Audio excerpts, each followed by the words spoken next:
everybody. I'm so thankful you're here today. It's great to see so many new faces. I'm Brandy Vega. I'm the founder of Promise2Live, and today is our incredible town hall. I would love to know by a raise of hands, who's here for the first time? Awesome. That's pretty good. I want to tell you just a little bit. One, you guys are doing the right thing already. I mean, today we're talking about loneliness, isolation, and connection, and you're here connecting. So give yourselves an applause for that. Thank you.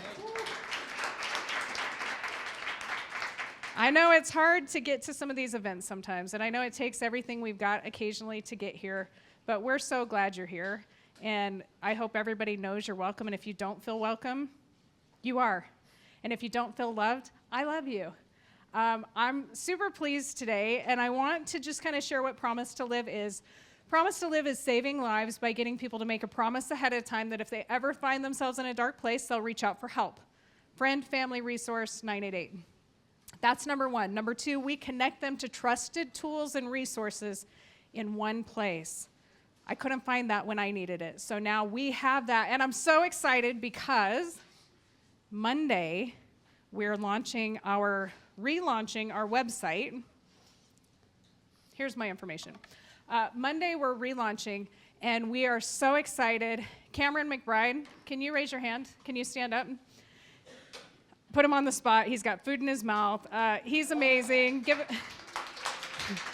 He's been on our team since day one, and he's the CEO of Blomquist Health Solutions, and they're providing solutions for us on our website, so you have self-guided therapy on our site. We also are going to have AI wellness that will be completely free, and we've partnered with 24/7 Physicians, which is going to allow us to provide 24/7 telehealth, including unlimited mental health support for $20 a month for a family up to 7.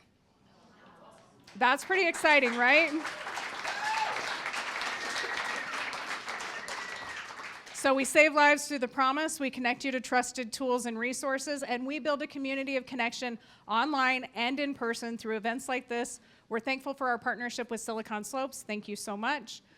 Very grateful for them, and grateful for all the people. I believe in the rising tide, and I think if you're here, you do too. There's more than any of us could possibly do on our own. So there's no competition in mental health connection. I think it's collaboration, and you guys are beautiful for being here. But this would not be possible without the support from our sponsors, and this means a lot. You know, if you've thought that you want to join us, sponsor, affiliate, get involved, please let one of us know. Can I have my Promise2Live team raise your hands? Maybe stand up. Stand up, Promise2Live. So at any time, thank you guys so much. At any time today, if you have a question or you want to talk to one of these people about getting involved, volunteering, ambassador, sponsor, affiliate, resources, and there's amazing resources here like Mountain Mamas, where you at? These lovely ladies, they have a club where you get out in nature and do amazing things, so we're going to feature them sometime. But how's the food today? We love the food, and I want to bring up our dear, dear friend and partner sponsor for today's lunch, Susie Gustafson, and she is the founder of Unrivaled Travel Experiences. So we're so grateful to have her, and she's going to share a few words. Well, I'm just grateful to be here because I met Brandy a few years ago, and I had a dear friend that took his life. And I've known Brandy since then, and then I decided that this year I want to sponsor the lunches for the whole year. So, and so I have two companies, SG Travel 2 and then Unrivaled Travel. So we're just going to alternate. And so this month is Unrivaled Travel. And when you came in, there's two little flyers. Next year I'm going to be hosting a couple of group trips. One is to Tahiti. You keep the microphone. Okay, yeah, there you go. One is to Tahiti and one is to Japan. I'm just going to be on those. We also do quite a lot of other trips. But just so you know, if you are so inclined and would like to go with me, that'd be great. Any trip that you book through SG Travel or Unrivaled Travel, a portion of that will go back to Promise2Live. So that's just let you know on that. And then through ST Travel 2, one of the things that we also do is corporate incentive. So if your company is looking to do any kind of incentive trip, we will be happy to help you with that also. Of course, portion of that go to Promise2Live. And then today, if you look underneath your chair, there is a coin. Somebody has a coin. No, underneath your seat. Underneath your seat. Check your seat. Under your chair. It's under one of them. In this area. Okay, this area. Okay, Okay, you get a little swag bag prize today. So just that, and Ivan is one of my my agents in my office, and Nicole, who I think is Nicole's right here getting video. video. Oh, there she is. Nicole's there. So, anyways, but thank you for the opportunity. I appreciate it so much. Thank you And guys so much. You can pick up any information in the back. If you have any questions, you can talk to me after. So see Susie or her team after. Aren't we so grateful for that? Thank you. I want to just mention our winner, Sarah. Stand up, because how cool is this? I said, well, we randomly did it before anybody got here. We just picked a chair, luck at the draw. I said, what if it's one of my team members or somebody? She said, doesn't matter. Sarah, they own the company Ghost Boards. Have you guys heard of Ghost Boards? Yeah. They're super, super cool, and they've been supporting us too, and they're giving away some of these amazing ghost boards, and they're big supporters. So thank you, Sarah. You deserve that. We're glad you're here.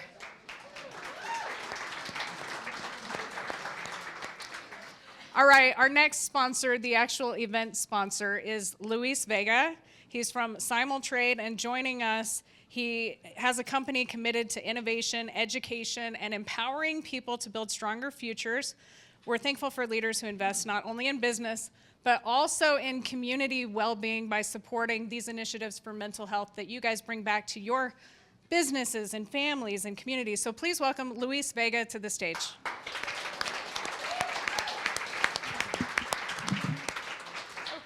Oops, I screwed up. What did I do? Fix me. Hurry. Oh, yes, Dr. Moore. I was trying to advance you, and I screwed you up. There we go. And there we go. Okay, right. Thank you. Here's your notes. Mine's going to be a little bit more formal, so give me a few seconds here, and I'll talk to you about what Simultrade is. And if you can't hear me, raise your hand. Speak nice and loud. All right. Good evening, everyone. And first, thank you to Promise2Live for the invitation and for the incredible work you're doing here with the public and the community and building connections, hope, and resilience in our communities. My name is Luis Vega, as mentioned, and I'm a representative of Simultrade. I'm the CFO and the Chief of Staff as well. Simultrade is an AI-powered global trade platform designed to democratize access to international commerce. Traditionally, global trade has been reserved for large corporations with deep capital, legal teams, complex infrastructures. Meanwhile, everyday entrepreneurs like ourselves on the smaller end, small businesses, are left watching from the sidelines, hoping for their piece of the pie. Well, Simultrade has handed out pies this time, not just slices. Well, we're changing that and handing out everything we can to help those who are in need. Our platform uses artificial intelligence to identify real-world import and export opportunities across global markets. Opportunities created by price differences, supply chain inefficiencies, and regional demand shifts. Then we provide the tools, workflows, and compliance support to help individuals facilitate those trades in a structured, guided way. We're a gig economy, so to speak, much like an Uber model, but instead of driving passengers, individuals facilitate global trade opportunities. The platform identifies the opportunity, provides the framework, and empowers people to participate in international commerce in ways that were once out of reach. At Simultrade, while we operate in global trade and AI-driven commerce, our foundation is also about empowerment.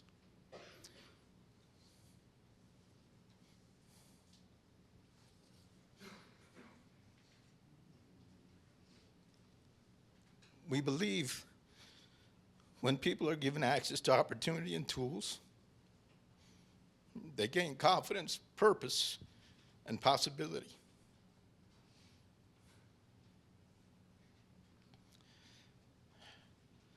That's why we've launched a dedicated trade platform in Liberia and Kenya, providing local entrepreneurs with the ability to engage in global commerce and tap into an international market that helps feed them. At Trade, we believe that economic empowerment and mental wellness are deeply connected.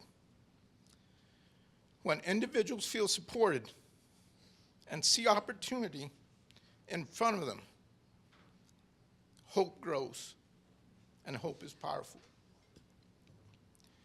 We have a platform where people can come to the community, and it's a viral platform, and log in as themselves, and they create an icon. And people who are suffering from PTSD, people who are suffering from attempted suicide can come to this platform, baby steps, and come into the platform, create an avatar, and start talking to people about commerce internationally. Start meeting folks from across the pond and start listening to their story. And together, they can create a bond of friendship and not only make friends, but be part of creating an e-commerce platform and making money on the side under our license. When we combine both the opportunity and hope with action, we don't just change markets, we change lives. Thank you. I want to acknowledge Luis, too. He is a retired military veteran. He served our country. He put in 21 years, so thank you for his service. Thank you. And you know, we've lost friends, and he's been in business. He does a lot in our industry, so thank you, Luis, for that.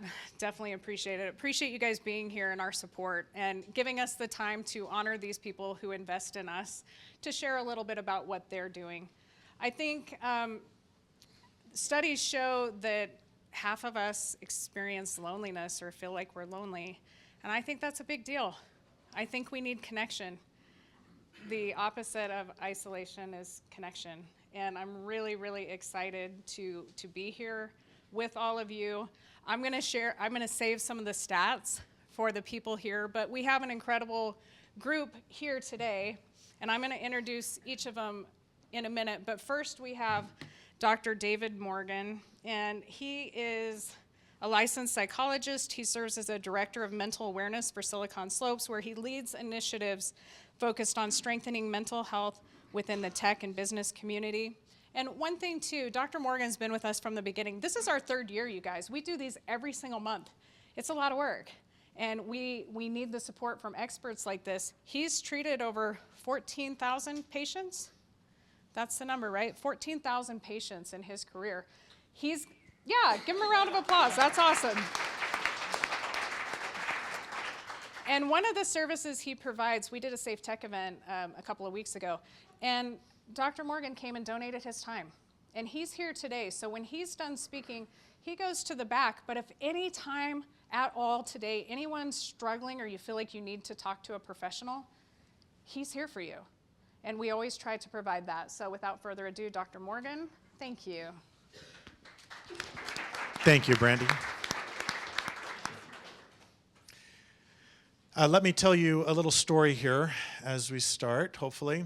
Okay, that is the Carl G. Mazur Memorial Building at Brigham Young University. And in 1987, I am the oldest of 8 kids, and my mom and dad piled us all into the van and drove from Bakersfield, California to Provo, Utah to drop me off at college. And so they got me settled in my dorm and everything, and then they drove around the corner to the Mazur Building where I had a scheduled event, and that's where they left me. And then the blue van, Plymouth van, drove off into the distance. and I started to bawl because it was the first time I had been away from home with no support. I had been away from home like at scout camps and things like that, but I had friends with me. I didn't have anybody. I didn't know anyone in the 20,000 student body that there were. And so right there on those steps where you can see those students walking up is where I sat and cried and was just bawling. And a professor came up to me and asked me if anything was wrong. I thought, wow, that was so astute, right? Is anything wrong? You're bawling on the steps of the Mazer building? And he kindly invited me in, and things were better from there. But then 2 days later, my friend Shannon moved there from Bakersfield as well. And things got so much better once Shannon came there. It was great because I had someone to talk to. I had someone to connect with. And then I made friends with her friends, and I made some friends, and things got better from there. And it's something I've remembered now for over 30 years, just that feeling of loneliness and then how that was immediately fixed by feeling like I had someone to connect with. And of course, again, 1987, this is long before, cell phones and other ways of communication. I could call my parents long distance if I had a roll of quarters that I could stick in the phone, but that was it. Dr. Holt Lunstad is going to talk about this in much greater detail later. You worked on this, correct? Yeah. This is 2023, the Surgeon General's advisory regarding loneliness. It's amazing, fantastic. But then a few of the things that they found associated with chronic loneliness are heart disease and dementia and stroke and depression and anxiety and premature death.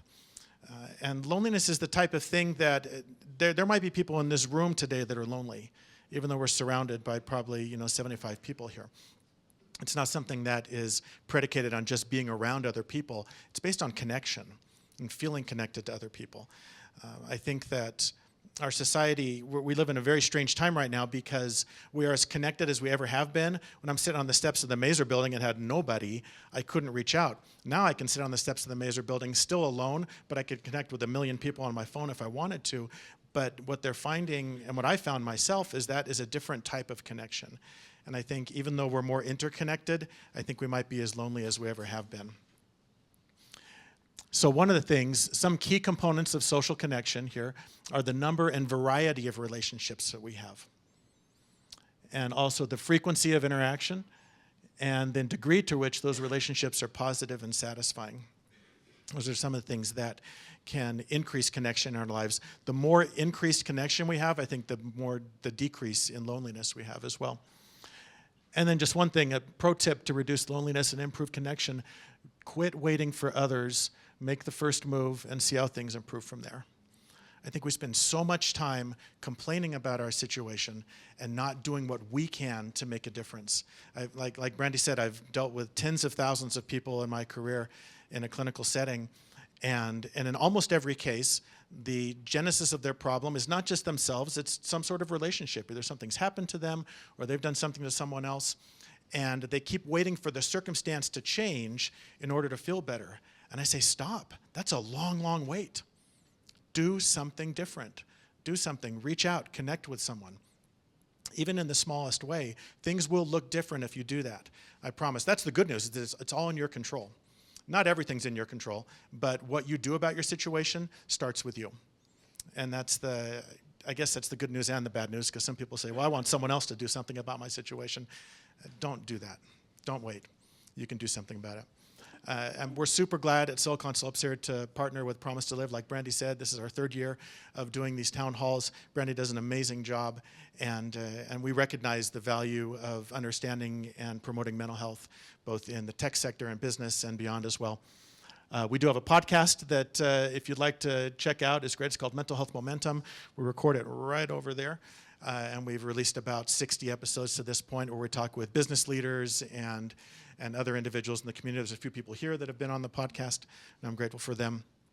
So if you'd like to check that out, that's great. Thank you so much for being here. Like Brandy said, I'll be in the back if you need to bend someone's ear a bit for a minute. And in the meantime, we turn the time back to Brandy. Thank you. Thank you, Dr. Morgan.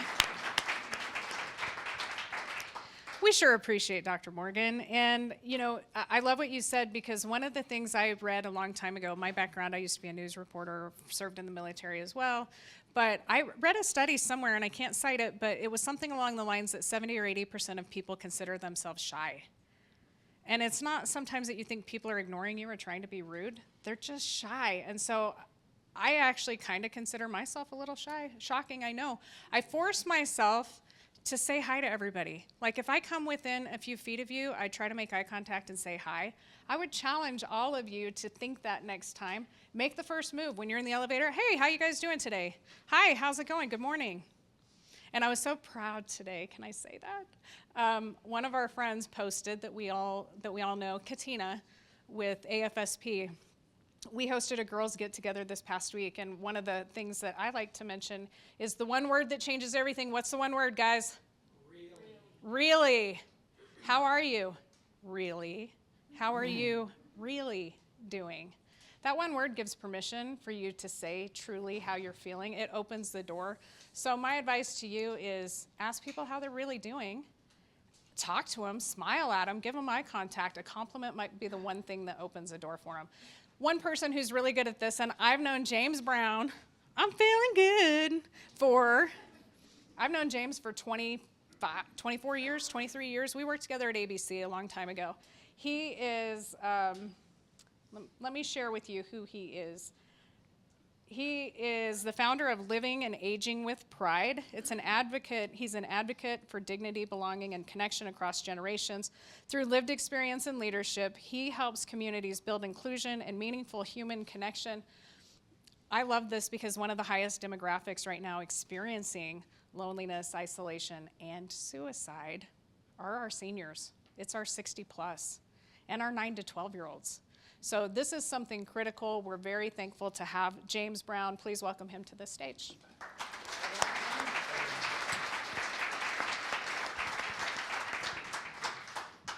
Wow. Well, I'm happy to be here. You know, I guess my life is a story. I've lived, I'm 81 years old, and my perspective. Right? 81? Stay out of my conversation here, okay?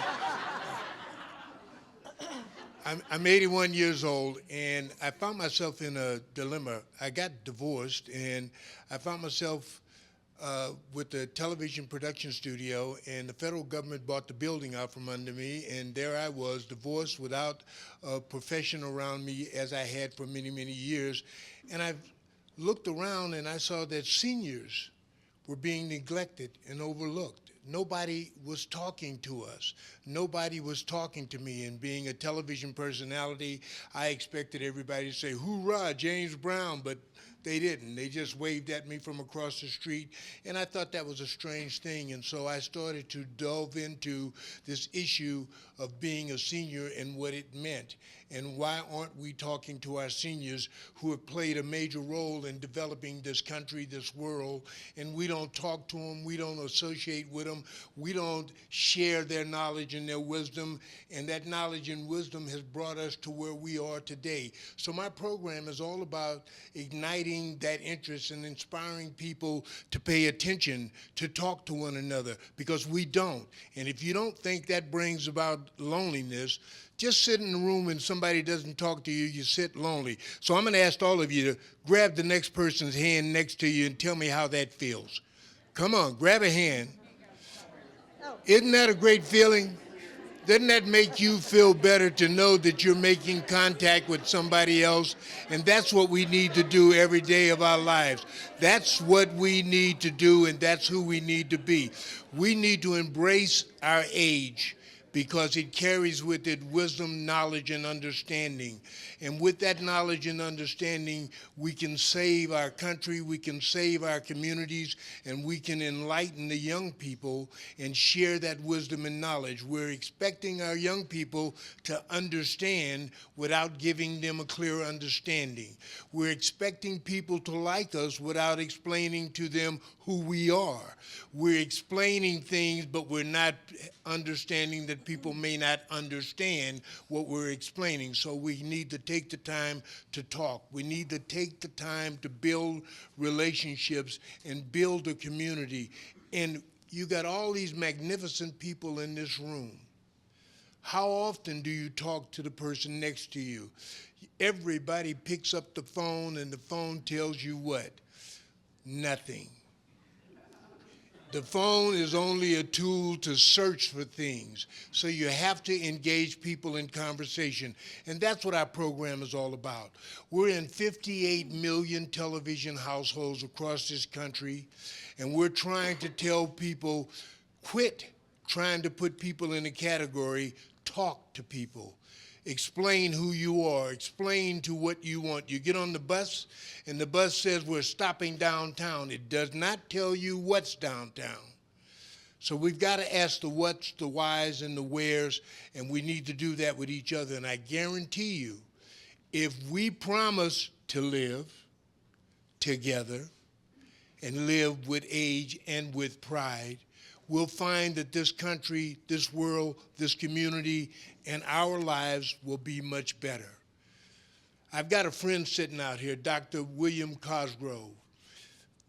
About a year or so ago, we were in a plane crash together. We were flying up, and I see this bird, what I thought was a bird, coming toward us, a little black object, and I didn't realize it was the power line.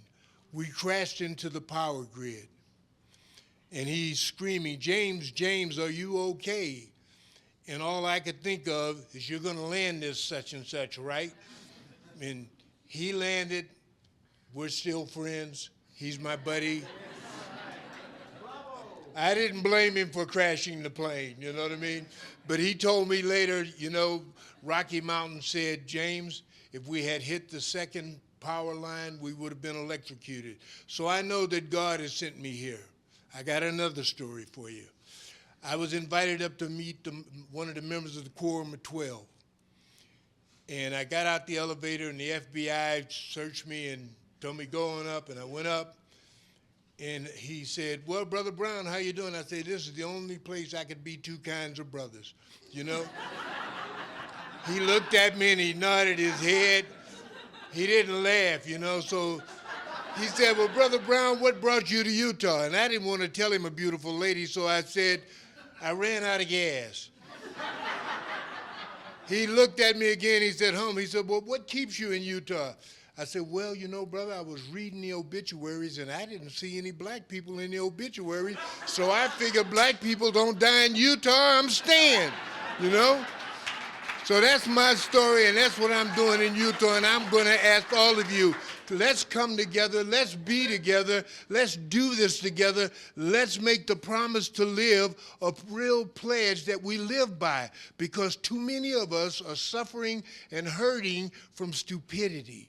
Wow, what a word, you know? Let's live beyond stupidity. Let's look at each other. Let's talk to each other. Let's be brothers and sisters. It's not what color you are or how tall you are. It's what's in your mind and how you live through your heart. And that's what I promote with my television show. So watch my show and know I'm coming at you. And I'm not playing around, you know what I mean?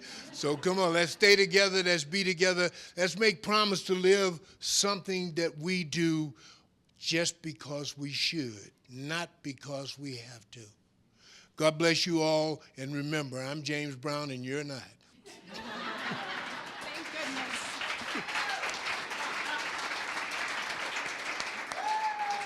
I mean, I thought I could maybe pass for you, but no, I'm staying out of your business. You're mean. He looks great for 81, doesn't he? Yes, sir.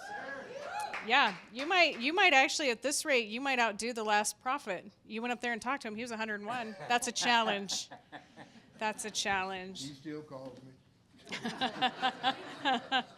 Yeah. Well, I'm really excited for our keynote speaker today, Dr. Julianne Holt Lunstad.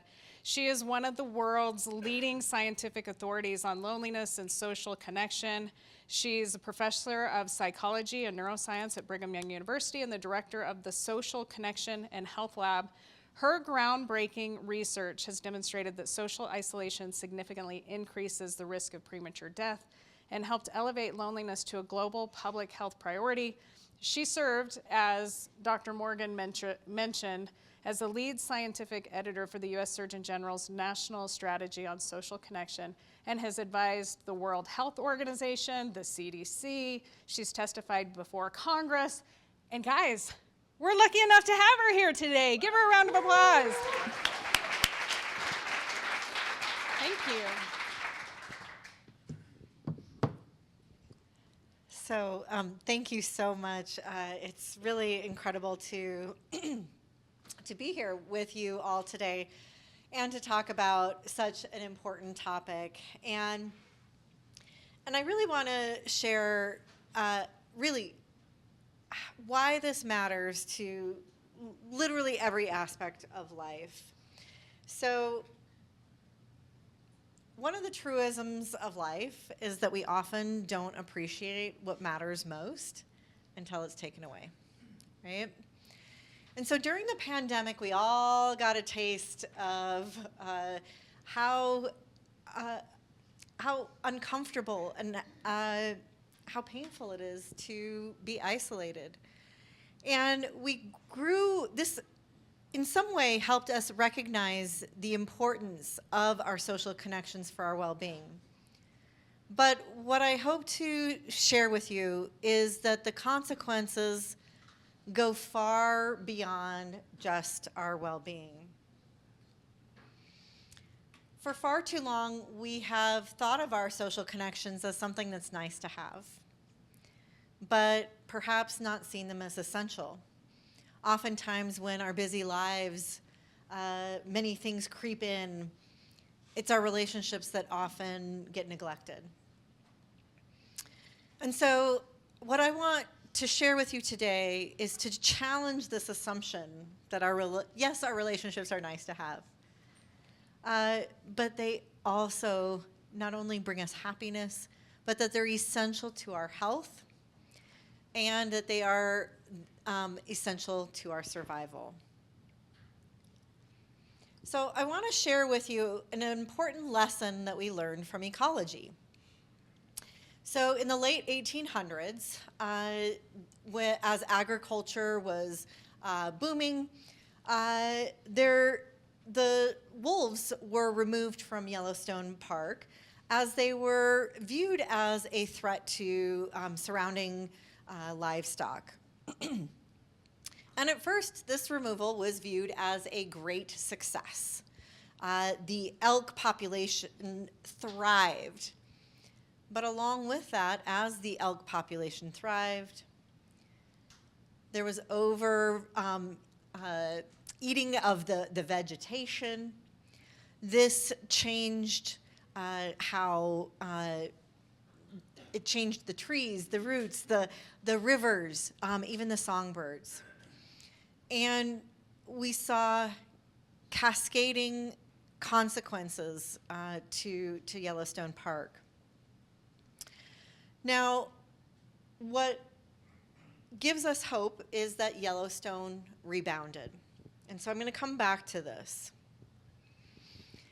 But I want us to think about this important lesson we learned from ecology and think about to what extent are we currently living through a silent extinction of our social life? And to what extent might that be having cascading effects on our ecosystem? So let's look at some of the data. What do we know?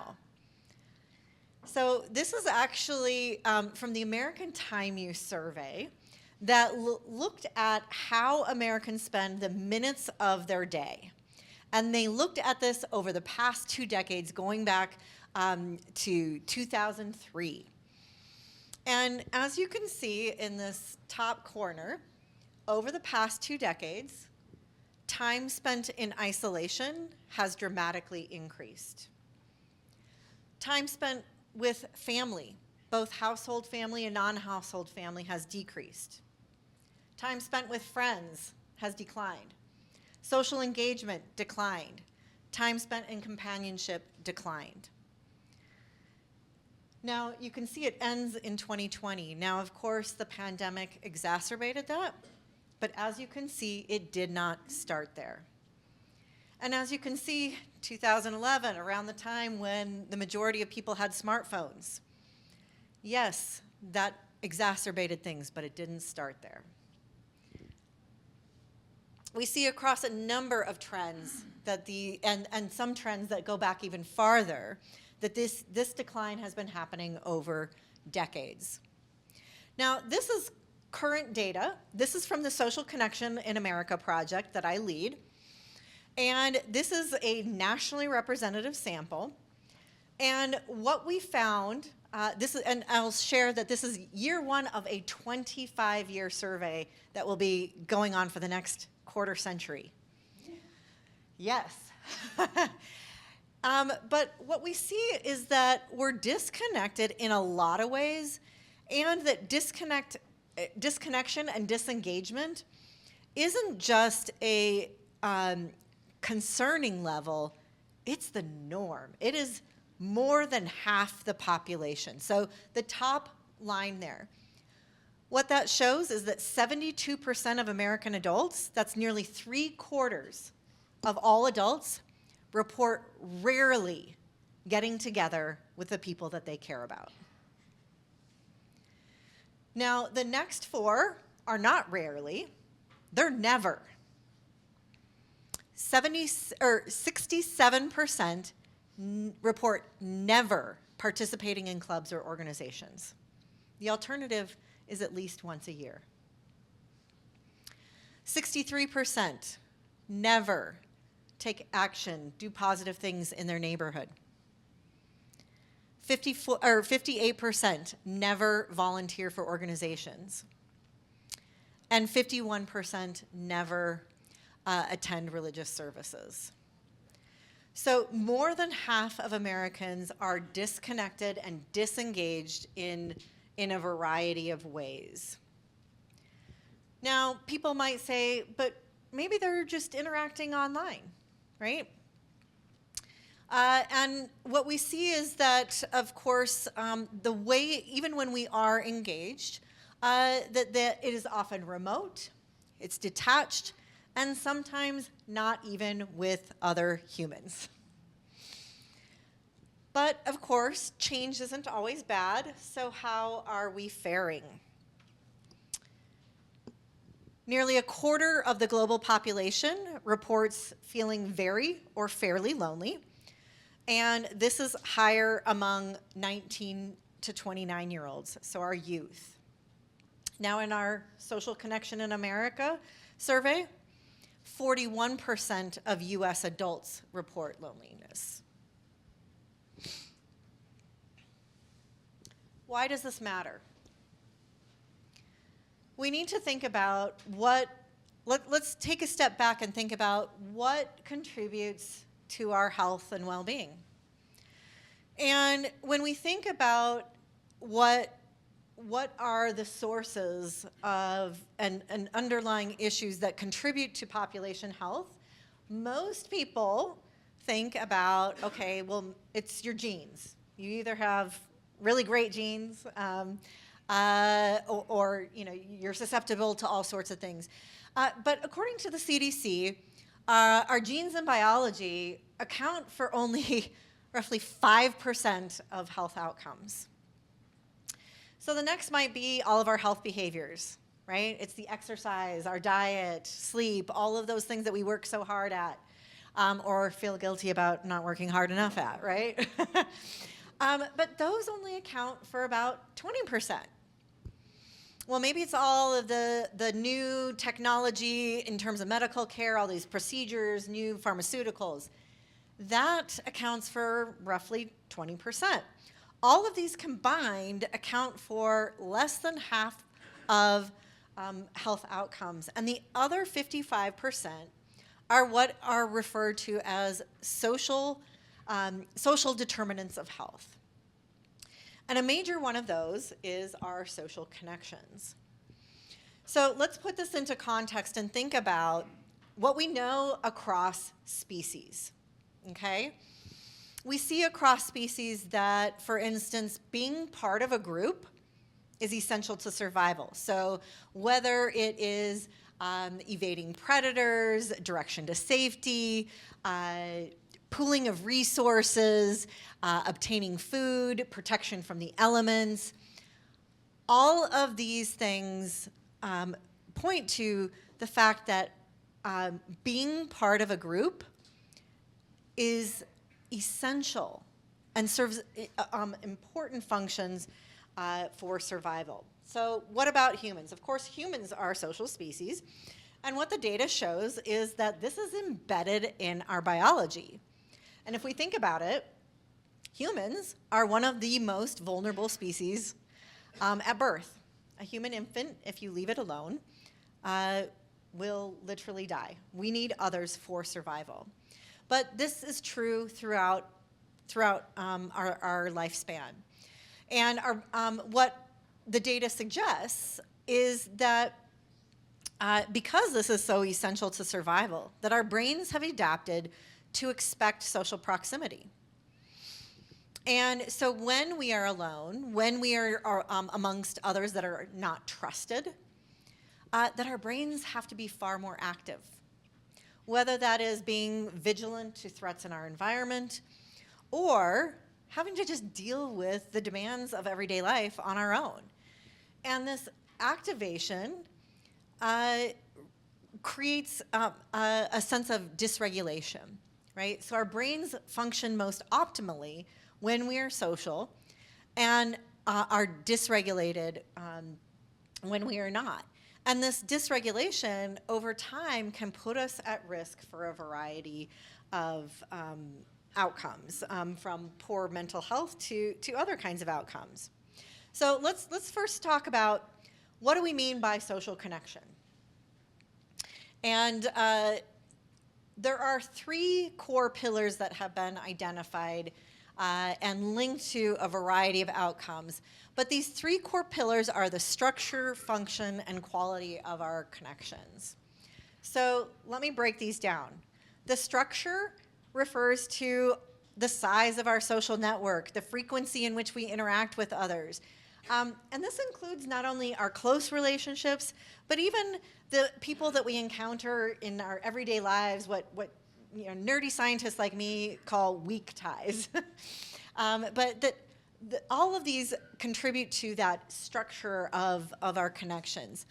But it also refers to the functions, the role that these people play in our lives, from helping us cope with stress to being able to rely on them for a variety of needs. And the last pillar is quality. And really what this acknowledges is that not all relationships are entirely positive, and that we need high quality relationships.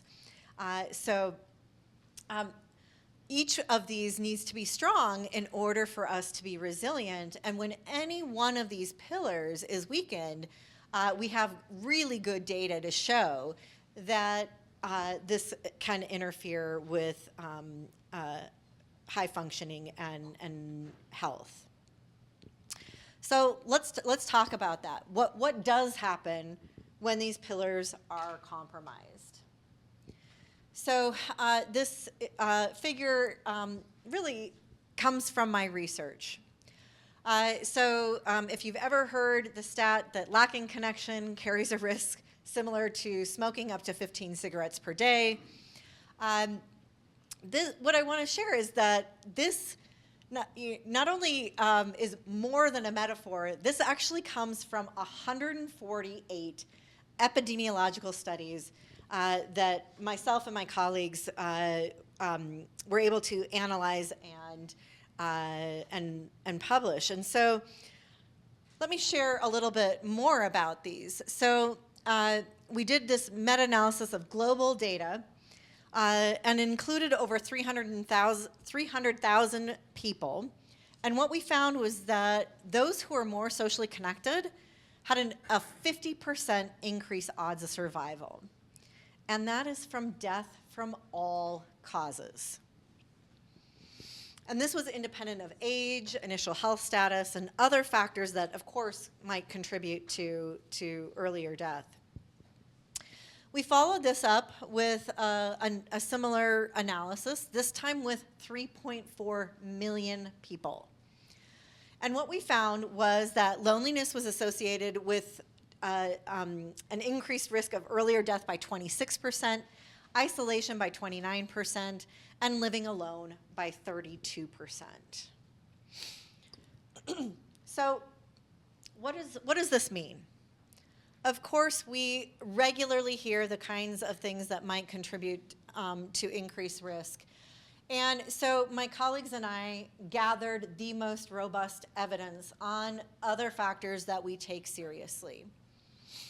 And so these are represented in the blue bars, including things like smoking, excessive alcohol consumption, physical inactivity, obesity, and air pollution. And here's where social connection stacks up. What we can see is that the power of our connections is on par with these other factors that we take quite seriously. So I want to really emphasize that our social connections, again, are not just nice to have. They're literally a matter of life and death. And it's not just death. We see that social disconnection can impact a variety of outcomes, including mental and physical health, including heart disease, stroke, dementia, type 2 diabetes, depression, anxiety, and again, even premature death. We see this has cascading effects on health. But it doesn't just have a cascading effect on our own individual health and well-being, but can have cascading effects beyond individuals. So our communities also suffer. This can, when we lose trust in our communities, it compromises our resilience. It's associated with strained healthcare from the health consequences and associated with increased crime. Our institutions suffer, including our workplaces. This is shown in reduced productivity and innovation, also reduced ability to retain employees. It goes beyond just workplaces to other types of institutions, including reduced civic engagement and even compromising our democratic processes. At a societal level, we see how it is associated with, as we lose trust in others, how it's related to political polarization, economic instability, and even increased violence. And we see that at a global standpoint, it even increases or is associated with how we deal with planetary health. What we can see is that this goes beyond just our own individual well-being, but it's the health and functioning of our neighborhoods, the health and functioning of our institutions, and the health and functioning of our society. So as mentioned, I was the lead author on the U.S. Surgeon General's advisory.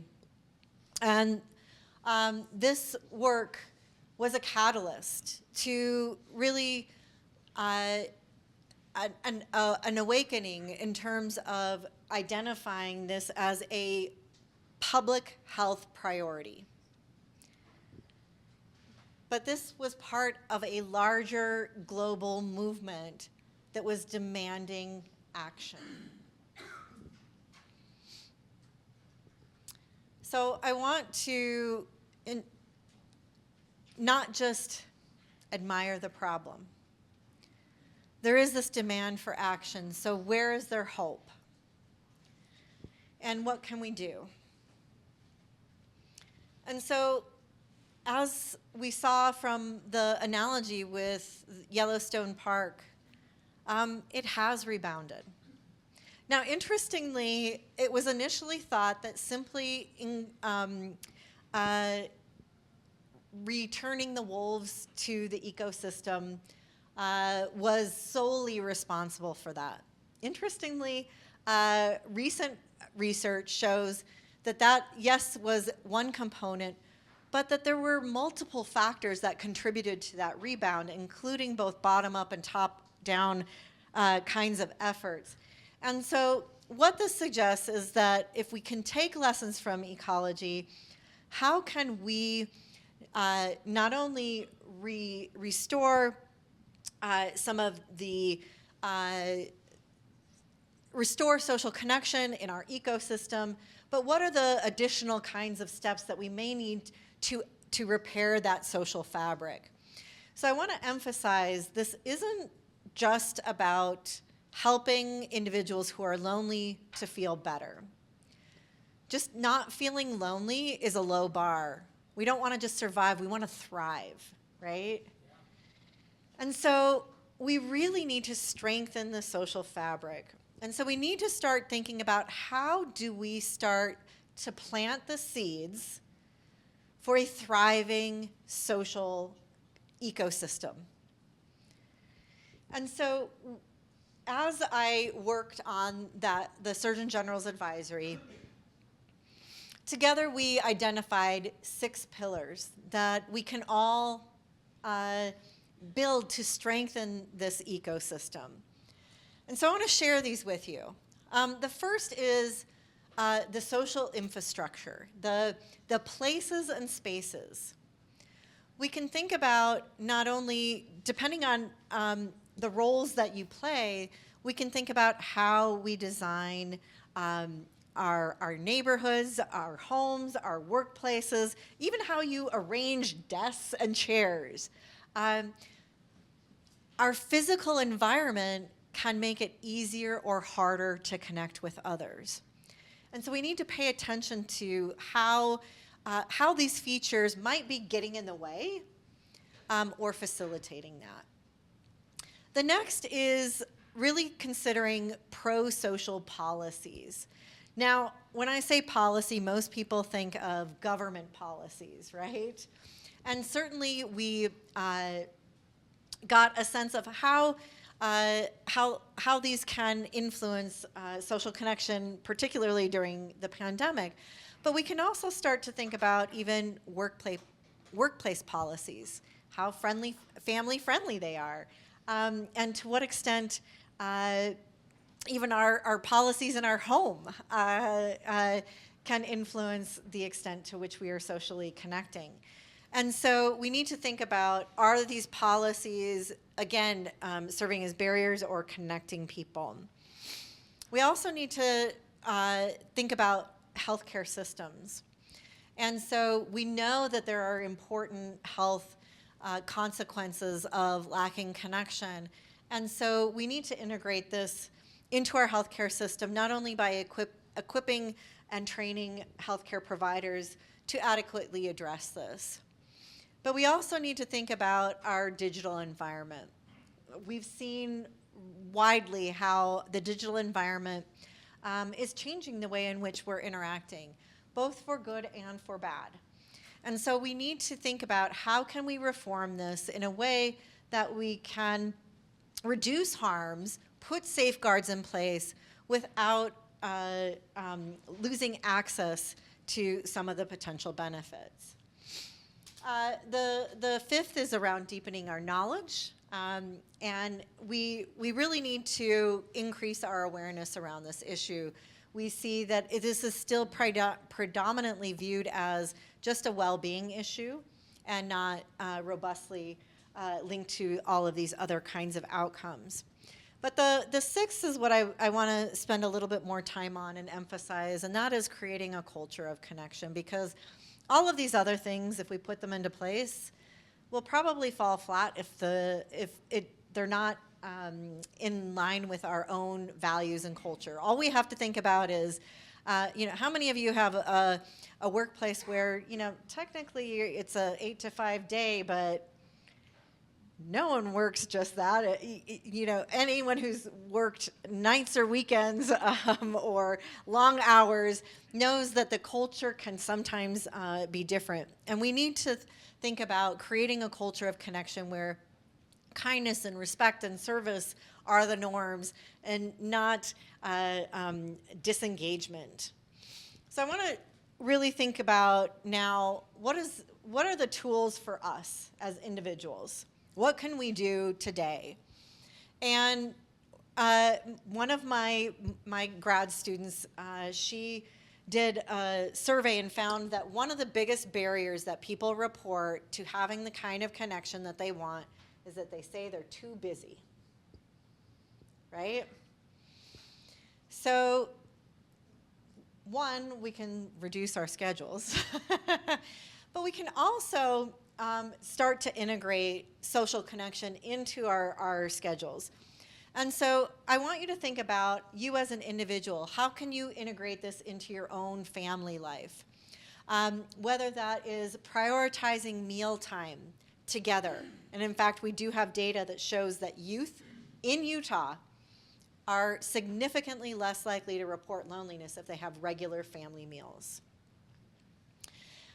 We also, if you're a parent, modeling to your children an active social life. Get together with your friends. Show them, model this in your own life. Also, in terms of scheduling or over-scheduling, right? In your workplace, that socializing isn't always a distraction from the work. And if you think that is distracting from productivity, there's actually data that shows that can be really important for novel and innovative ideas to percolate. And so support that socializing. Integrate it into your health plan and other aspects of work. In your community, get to know your neighbors.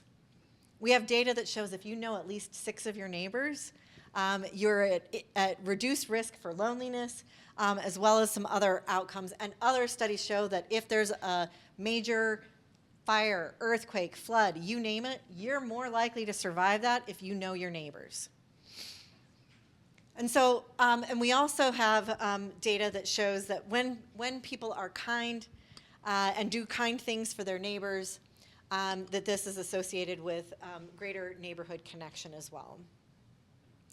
So what I want to leave you with is every one of us plays a role, whether you're thinking about your own connection or in your other roles, perhaps a role as a parent, as a leader. We all can play a role in this. And so just as we saw during the pandemic, everyone quickly mobilizing to reduce social connection or social contact in the face of an unknown virus, right? We saw every sector of society quickly mobilize. We see it can be done very quickly, and we need to change that and flip the script.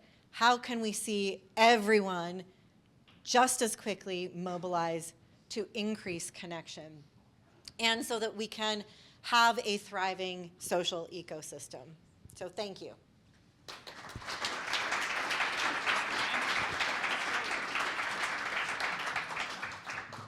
Wasn't that wonderful? Did you guys learn something? All right, what can we do to engage? This is what we want to have happen. This is why we get together. This is why Promise to Live is here. First, before I get to this, I want to do something with all of you. I want to, hold on. Let me see. Nope. All right.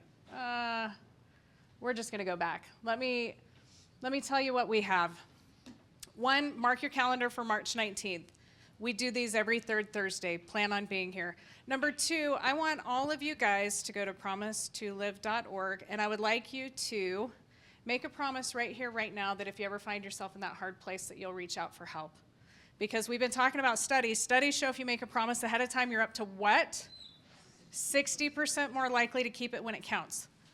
We love you. We need you. So can you guys all, right now, I'm going to ask you, look me in the eye, and make the promise to live. Will you raise your hand and say, I promise I will reach out if I ever struggle? Can we do that? I promise. I don't hear you. Promise. Thank you guys for doing that. Please go to the website and do it. We're doing this year, and we're committed to 1 million hugs for hope. I gave out a lot of hugs today. We have our pocket hugs that I want to show you. We created these, and they have a message on the back that says, when times are tough and you don't know what to do, here's a hug from me to you. Call or text 988 if you struggle. We've given out over 100,000 of these coins, and we ask people, make the promise to live. You get a coin to keep and a coin to give. Why? Connection. We need that now more than ever. So we're inviting all of you guys to join us with 1 million hugs for hope. We have a lot of events coming up. That we have our charity event on May 30th. So mark your calendar right now. May 30th is the Promise to Live 1 million hugs for hope at Thanksgiving Point. I think that's awesome. And then we also have September 10th is our global live stream. Who's been to the global live stream in Hollywood? How awesome was it? Amazing. So we have singers, celebrities, influencers, experts, and we do a 2-hour show where we honor heroes in mental health. So we have 6 honorees that we do. And then we talk about it. We stop the stigma. We connect. And we reach 7 million people, letting them know that they're not alone and that there is hope and that there are resources. So mark your calendar for September 10th, which is World Suicide Prevention Day. We'd love to have you join us. We had JoJo Siwa, Allison Holker, Rob Riggle, and a bunch of other people who are absolutely incredible and talented. Now, here's a fun little one. I was single for quite a few years, and being single can be tough. And I have a lot of amazing single friends, and they've been saying, Brandy, introduce me to your other single friends. Okay, I'll do it. Connection, right? So Promise to Live is proud to announce Promise to Love on... We're excited for this. It's going to be March 27th from 6 to 10. We're doing it at my studio in Salt Lake. So this is for our singles in the 30 to 60 range. It's going to be curated. We can only have about 100 men and women. So if you guys want to be involved in that, you can reach out to us and apply. And then we'll be picking it. We're going to have dinner. We're going to have games. I might even have a pitch contest where you get up and pitch yourself or your friend. But it's going to be really fun because this is my husband here in the front row, Adam, and he's been by my side. It's been amazing. Life is so much better when you have a partner, and I'm just grateful for that. And while we're at it, can I indulge you for just one moment? Can I embarrass my children? Adia and Kaya, will you just stand up and wave? Stand up and wave. These are my 2 daughters, and you know, I love family and engagement, and I'm so grateful. This is the first time actually that they've been to one of our town halls, and it just really means a lot to me. And I think that we all have the power, like Dr. Holt Lunstad said. Each of us has a power today to reach out for help or to help somebody in need, and it starts through connection. 100 people an hour die by loneliness. That's what a study said. It's estimated 100 people each hour die, and it's tied to loneliness. You can be a hero in your own life or somebody else's life by reaching out to them today. And so we want you guys to join us in a bunch of these things. So with the Promise to Live, I'm gonna go back to this one. We're doing our pocket hugs, and we have a campaign, last I'm gonna leave you with. It's called Unplug and Hug. On the 10th of every month, we invite everybody to disconnect from your devices for at least 10 minutes. And if you run a business, if you run a school, a class, a home, whatever it is, can you guys join us on this? Disconnect on the 10th of every month. Doesn't matter what time you do it. You can do 10 minutes or more, but we want you to get out and get people to make a promise to reach out for help. Get out and make them make the promise to live. We have coins here. We're doing these in bulk as part of our Million Hugs for Hope. If you guys want to get them, we have them at $1 each here today for the 100. And we also are launching our digital ones on Monday, so you can get a digital pocket hug that you can send, but it's not the same as the tangible. So in the back today, we have a 100 pack of our hugs for $100. If you want to join us with your business, your friends, your schools, but just get involved, disconnect from your devices. If you don't want to pay anything, I don't care, that's fine. Do the digital, or just go out and reach out to people. And I'll tell you one thing that's really easy to do. I keep these in my pocket every day. And when I go to the drive-thru, even at the drive-thru, I get my order and then I say, "Can I give you a hug?" And they look at me weird. "What do you mean?" And I hand it to them and I just said, "I just want you to know that you're loved and the world is better with you in it." And I can't even tell you, 9 times out of 10, I get tears. And somebody says, "How did you know I needed that today?" Because we all need it. And I give it to them and I said, "Read the message on the back. When times are tough, you don't know what to do. A hug from me to you. I see you. I care about you. But do me one favor. Make a promise to reach out for help." They do it. And then I say, "Hey, this is how easy it is to hug people, guys. I'm just showing you an example. How many people are working with you in the back?" "There's 6 of us. Will you go give them all a hug for me?" And I give her 6 hugs. And I have people come out in the middle of the drive-thru and give me hearts, and I feel good, and you feel good. One last story to end on. Thanksgiving, one of our members, she called J-Dogs. They're not a sponsor, but they could be. Anyway, she called to place an order, and the lady sounded down on the phone. And she goes, "Are you okay?" Just over the phone order. "Are you really okay?" She said, "No, actually, I got diagnosed with cancer today." And she was taking it really hard. And our friend said, "I'm so sorry, I need to come and see you. I need to bring you something." And she didn't have a coin. And so she sent Barb. Barb, raise your hand. She's amazing. Barb made a special trip to the J-Dogs, walked in and said, "Can I talk to this gal?" Gave her the coin, and the girl broke down in tears and she started to cry. She said, "Why are you here?" And Barb said, "Because you needed a hug and you needed to know you matter." And she goes, "You just saved my life. I was planning to end it tonight." Every single one of you in this room have the power to do that. You have the power right now to send a text to somebody. You have the power to call your mom, to call your sister, to call your friend in the senior center, to reach out and say, "I'm not okay." And you guys have made that promise. Thank you so much for being here. Please think about joining us. We have a 988 a month campaign that allows us to give these out. If you want to sign up and join, if you want to speak, participate. Another round of applause to our incredible speakers and sponsors. Thank you. Thank you all for being here.